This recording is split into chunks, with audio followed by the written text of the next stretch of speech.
Can you find how white generated a brutal attack out of nowhere from this position? Or the stunning sacrifice that kills the game after black's crucial mistake? Well, in this video, I'm going to be guiding you guys through a model game that I played just yesterday in a classical match, and hopefully inspire you for some of your own games. So I was playing an 1800 and started with the move pawn to e4. We get e5. You guys are going to see this a lot at all levels, and I go for bishop c4. This is the bishop's opening, which I have always been peddling as an excellent opening weapon to try and get out of mainline knight to f3 theory. After that, my opponent responds with bishop to c5, going for some symmetry here, and I play knight to c3. My usual strategy here is to play pawn to d3 and f4, trying to attack in the center so that I can develop my pieces and gain a 2-pawn versus 1-pawn center advantage. Developing a piece and putting pressure on my e4 pawn, I play pawn to d3, reinforcing my center and preparing f4 with a bishop that will be able to recapture. However, here black plays pawn to c6, with the idea of pawn to d5 in the future, trying to take the full center,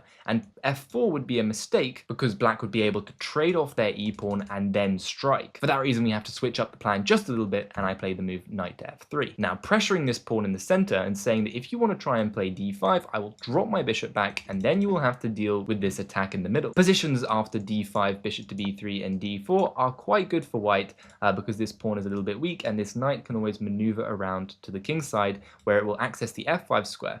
And in addition to that, the bishop is now very nice on this diagonal. So black knew that d5 right away is probably not the best approach and therefore went for pawn to d6, simply supporting the pawn in the middle.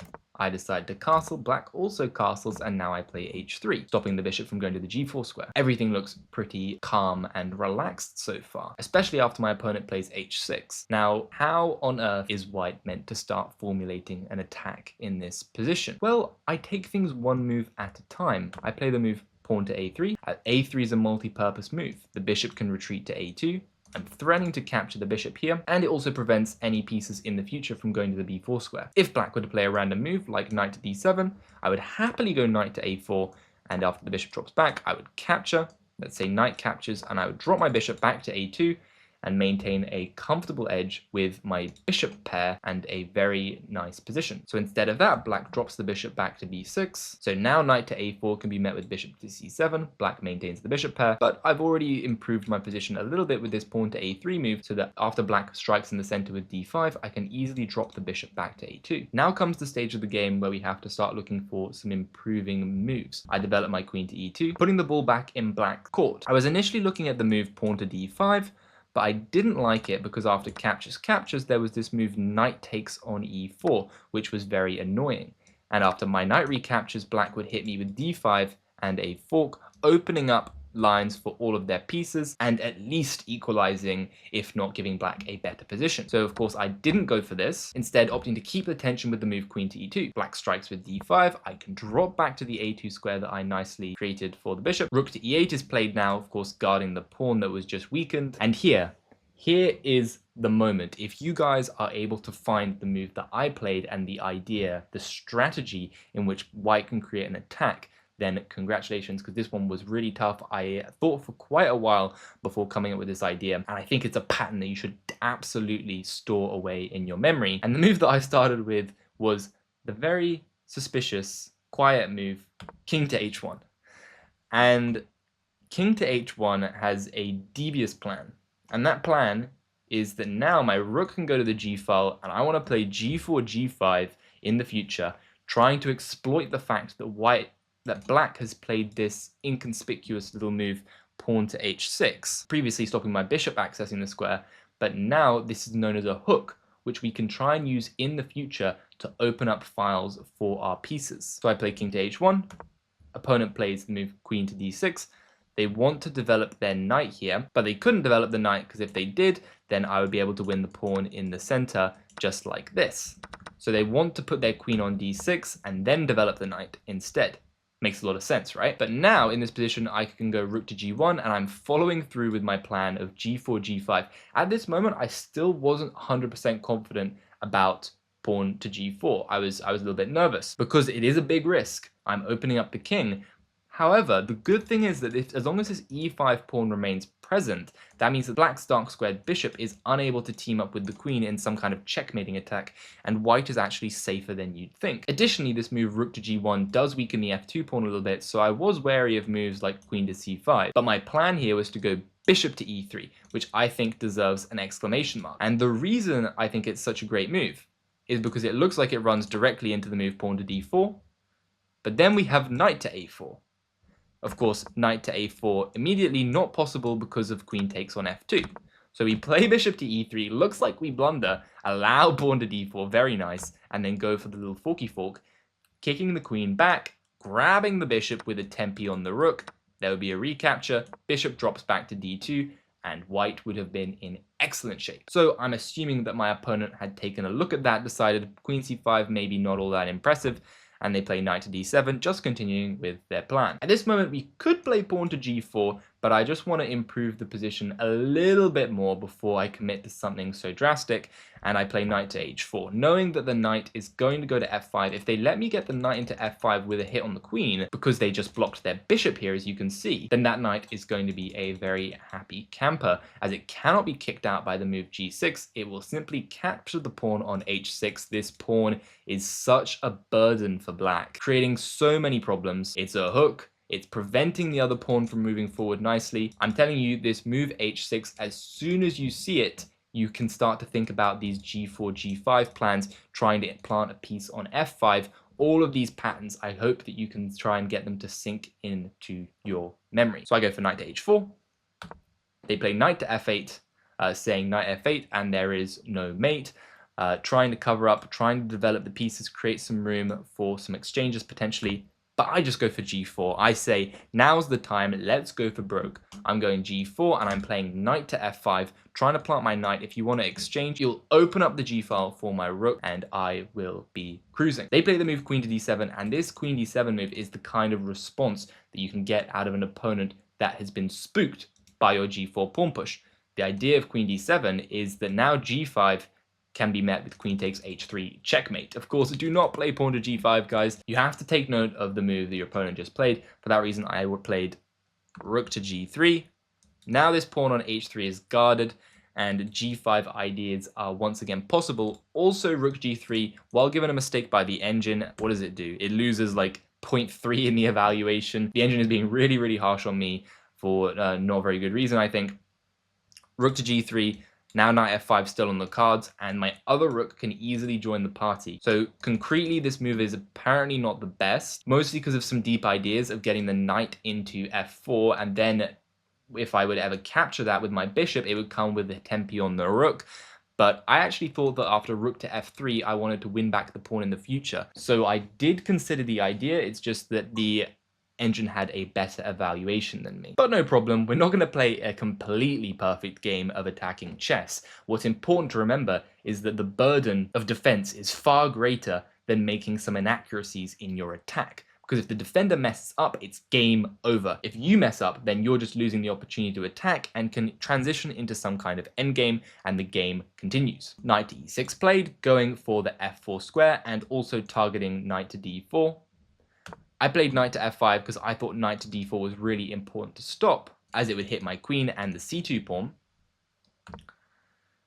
And here, opponent plays king to h7. This was a critical mistake. They were trying to get the king off of the h file so that they could potentially bring the rook into the defense. After g5, their last chance to really stay in the game is with the move knight to f4, and some pretty crazy tactics would happen at this point. First things first, I had my backup move that I had looked at, which was queen to f3, just maintaining the structure of the position and putting a little bit more pressure on the knight here. But I was taking some serious time calculating and looking at this move, pawn takes f6, sacrificing a full queen for rook takes g7, king to h8, and bishop takes h6. Initially in my calculations, I thought that rook to g8 held on to the game, but after knight takes e2, rook takes g7, pawn takes g7, the engine even says that white is in a good spot. To be honest, I really didn't have a good idea of what to make of this position. It looked pretty wild, but the good thing is that when you make these moves like pawn to g5, as long as you have a decent looking backup alternative, you don't have to burn lots of energy and invest lots of time calculating knight to f4, because your opponent might not even play it, right? Only when they play knight to f4 would I have spent serious time looking at g takes on f6, which turns out to be the best response with a slightly better position for white. But instead of that, black takes on g5, which is inaccurate, and after bishop takes on g5, the knight pretty much has to take this bishop, otherwise I'm going to take your knight on f6, and after pawn takes queen h5 would be a checkmate. So they do have to take on g5, rook takes on g5, and they're also pretty much forced to play this move, pawn to g6. So what's nice is that we have what's called the initiative here. We're making move after move, making threat after threat, and we're keeping the pressure on black to find only moves to defend the position. And notice all of this came from just pushing a g-pawn up the board and opening up the g-file for our rooks to attack. They play g6, and I bring the other rook into the game. Computer gives us a brilliant move. I think they're being a little bit generous. This move, I would hope, comes to all of you guys pretty intuitively. And the idea is that we're just bringing in even more pieces. We're shoveling even more coal into the fire. And there's a pretty simple tactic that after they take the knight here, there's either rook to h5 or even queen to h5 if you want to be a little bit disrespectful. And the knight will capture, rook captures. Look at this ladder mate on the side of the board. What is black doing? All of their pieces are just sitting idly, not participating. This poor little lonely king over here on h7. So of course, this is a pretty big threat. There is also another threat if black just plays some random waiting move, and that threat is queen to d2. This is something that I'd taken a look at.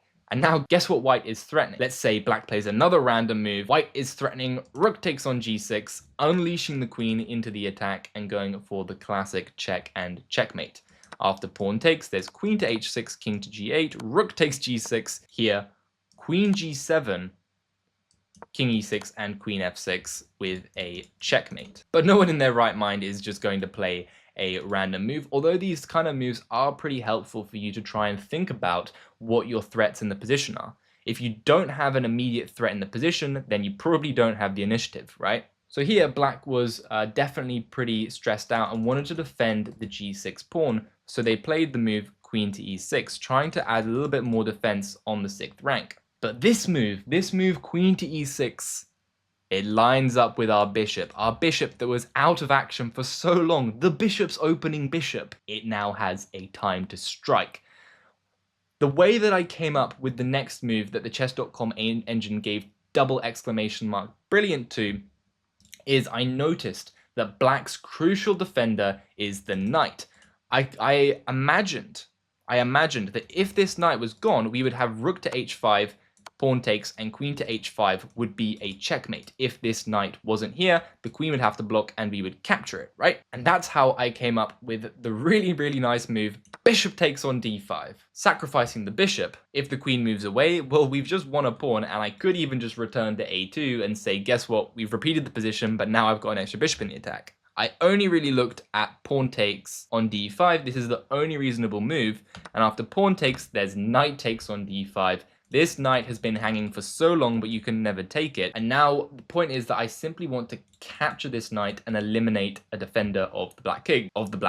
Black has only one move to try and defend this position properly, and this is the move that I'd spent most of my time calculating all the way back here. After takes, and knight takes, is this move king going to g8. And I was a little bit concerned about this move for quite a while, as I was stumped that after rook takes, pawn takes, rook takes, king to f7, rook takes on f6, we do win a queen, but if I were to take the queen and the king were to take, then white would actually be in not such a great position. The reason is that black has 2 bishops and 2 rooks against our queen and knight, which is a very suspicious material imbalance.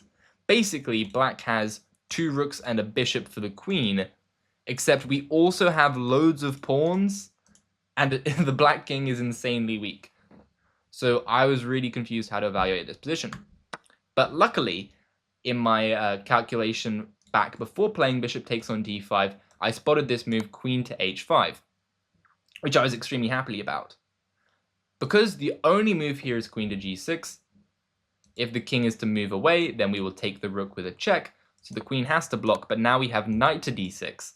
checking the king and the rook. The queen cannot capture because it is pinned. Additionally, the queen has to maintain contact with the black queen, otherwise we will capture it. So black plays king to g7. The knight can capture the rook with a check. X-ray defended by the queen. And after the king goes back to f7, maintaining contact with the black queen, I saw that there was this move, queen takes on e5, maintaining guarding of the white knight and also threatening kinds of queen to e7, knight d6. All the knights are just hopping around. This looked absolutely disgusting for black to try and defend. The black rook is out of the game, bishops are sidelined, and the king is currently being swarmed. So I assumed that with these two ponies in the action and the black king completely naked, that white would have excellent winning chances. And as well as that, we've managed to win something like 5 pawns for the rook in a completely crazy material imbalance. So once I saw this winning line, I was pretty happy and confident to play the sacrifice of bishop takes on d5, but my opponent didn't even go for this king to g8 move, which would have probably made the game a bit more interesting. Instead, they play knight to g8, which is admittedly also a fairly intriguing move. The point that they have is that after rook to h5, pawn takes and queen takes, they can block with knight to h6 and rook g7, king to h8. It's not super clear how we are meant to win the game. Because if you were to take the knight, there would be queen takes on h3, queen takes on h3, bishop takes, and now my rook would be under threat. Black is up material and doing quite well. I also spent a significant amount of time looking at this really interesting line with queen to h5 check. I wanted to make queen h5 work. I really did. Because after pawn takes, rook takes, if queen blocks on h6, we have the most insane checkmate in 3 you guys have probably seen in a while. And that is after the queen blocks, we have knight to f6, sacrificing the knight. The knight can capture, the queen is pinned, so cannot capture. And after the knight captures, we would just have rook to h6 checkmate. But if the king moves back, guess what? We have another crazy move. Rook takes the knight on g8. And after the rook takes, we play rook takes h6 with a checkmate. Look at these ponies guarding the escape squares, and this knight on f6 playing a crucial role in preventing the king from escaping and forcing the rook to capture. But unfortunately, what made me very sad yet again is that this queen sacrifice doesn't work for the exact same reason that the knight sacrifice doesn't work, because after the knight blocks and we play this move here, rook g7, king to h8. After knight takes, there is at the very least queen to h3 yet again, sacrificing the queen and preventing black from getting in trouble. But not to worry, as we involve one more principle in attacking chess, which is that you want to try and get your queen closer to the black king and deliver checkmate in the simplest possible way. No need to get crazy with it when the move queen to g4 is just as good. We play queen g4, and I had to be careful. I had to look at moves like bishop takes on f2, which guard the h4 square and would prevent the queen going to h4. But in this situation, I would have had rook to h5, sacrificing the rook. Look at this pawn, completely overworked and underpaid. The pawn would probably, if the pawn takes the rook, then we have queen g7 checkmate. And if the knight blocks, then we're just taking there. Don't even really need to calculate this, but I did take a look that after king goes to h8, we have queen to h5. Nasty stuff. Once again, this pawn is having a pretty hard go of it, pinned by the rook, and rook to h8 is unstoppable. So instead of bishop takes on h2, black did find the most resilient move, knight to h6, but now we're seeing an M in the evaluation because we have a forced checkmate in 9. And strangely enough, this checkmate in 9 is actually quite findable because every move is a forcing move. I play rook to h5, once again exploiting this poor pawn here. It's been attacking this knight for how many moves now? How many moves has this pawn been attacking the knight? It's been attacking the knight since move 20. So it's been attacking this knight for 4 moves at this point.